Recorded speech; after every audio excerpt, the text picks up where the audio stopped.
I felt that it was time for a Christmas tag.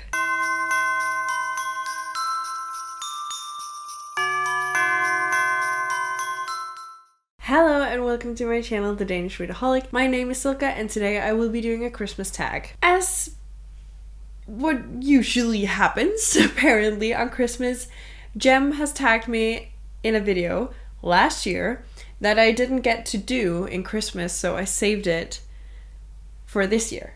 So it's been a year since she tagged me, but we're gonna do the tag now. The tag that I'm doing today is Tis the Season book tag. So we have 7 questions that we need to get through, or 7 prompts. Well, it is actually questions in this one, I would say. So I'm gonna go through the prompts or questions, and I'm not gonna tag anyone officially. So if you want to do this, feel free to do it and say that you've been tagged by me if you need a reason. So cheers. I am gonna link both Jem down below and the original creator, who is Bookishly Richie, down below so that you can go check both of them out. First question. Do you have a favorite winter read? No.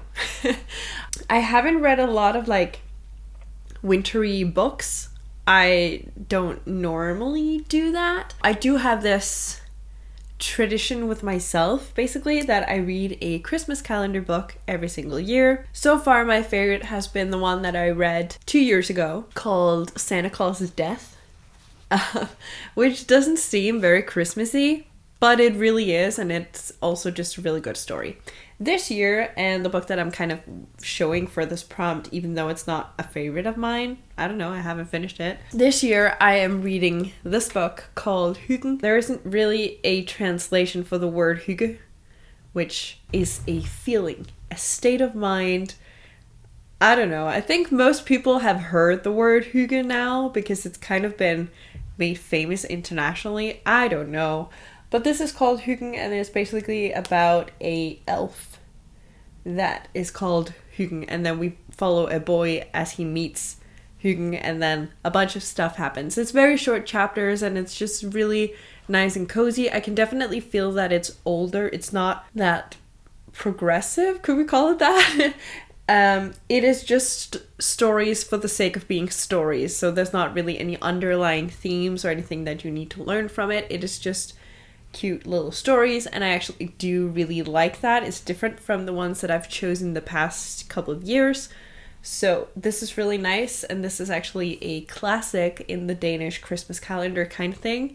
And for next year, I am actually already going to start the search now because it took me a while to find one that I was interested in. So I'm already going to start looking for what Christmas calendar book I'm going to read for next year. It's not my favorite winter read. Obviously, I haven't finished it, so I don't know. But it's my favorite wintry reading tradition, so I'm gonna count that.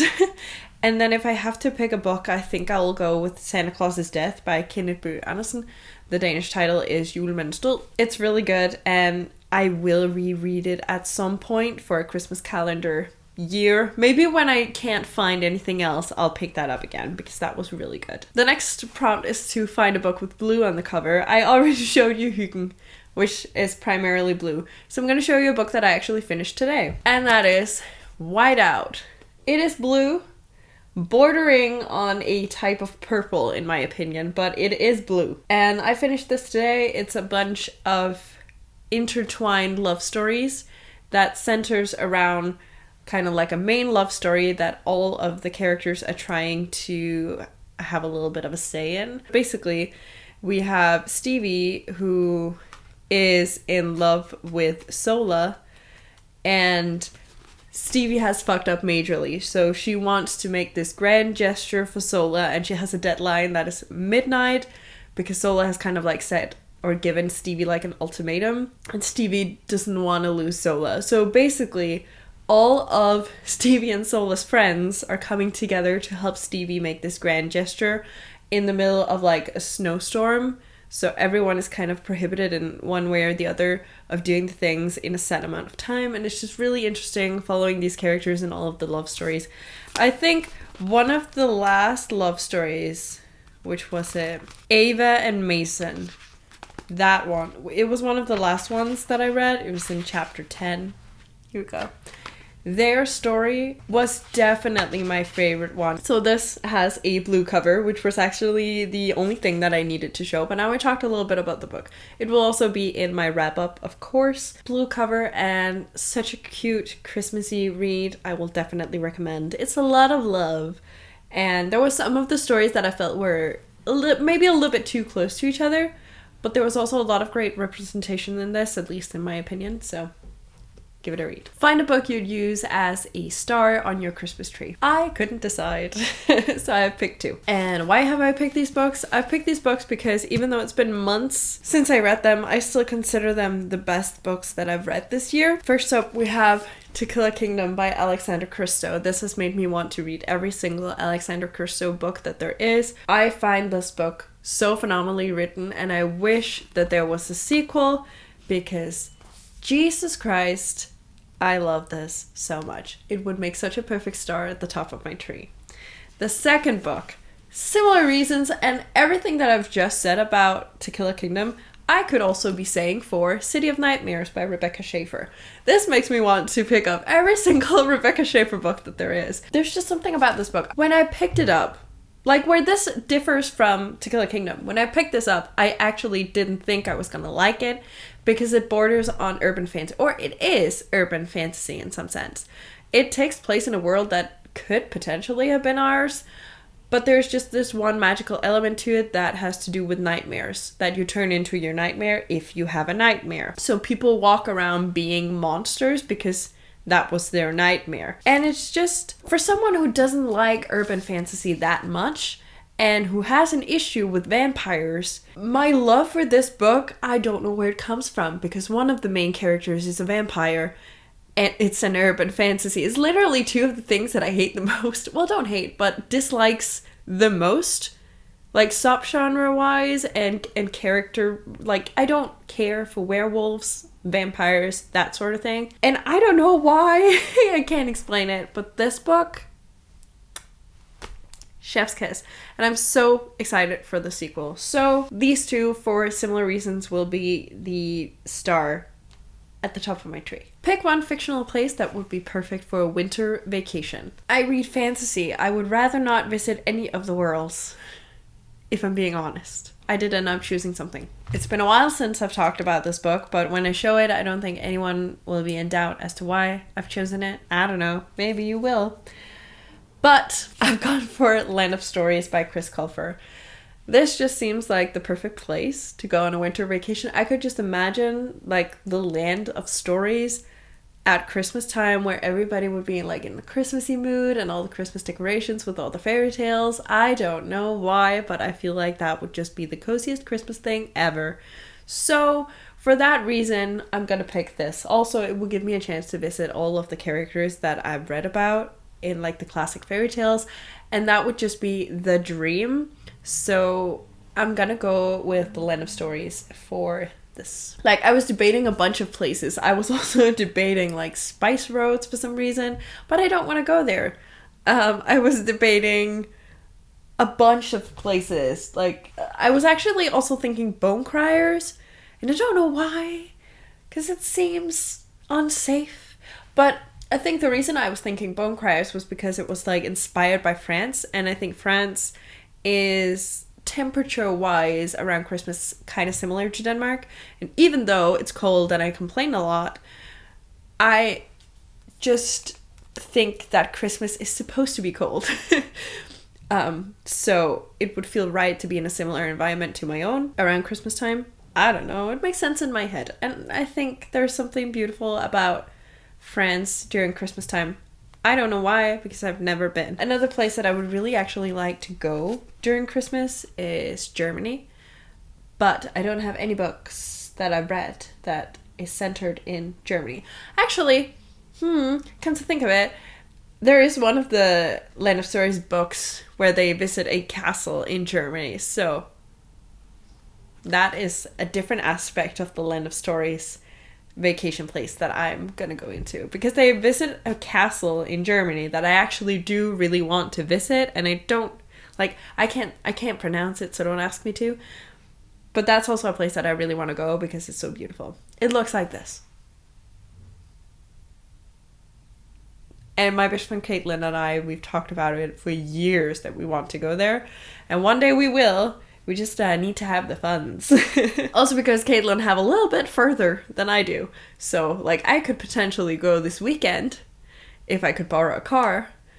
Caitlin, not so much. Pick one fictional character you would like to take with you on your winter vacation. I've said this a million times, but if there's one, like, fantasy character that is me or reminds me a lot of myself, it's Siva from Blade of Secrets by Tricia Levenseller. So I would take her, and also because in this world that she lives in, I think she could use a break, and it would be nice to go to the Land of Stories.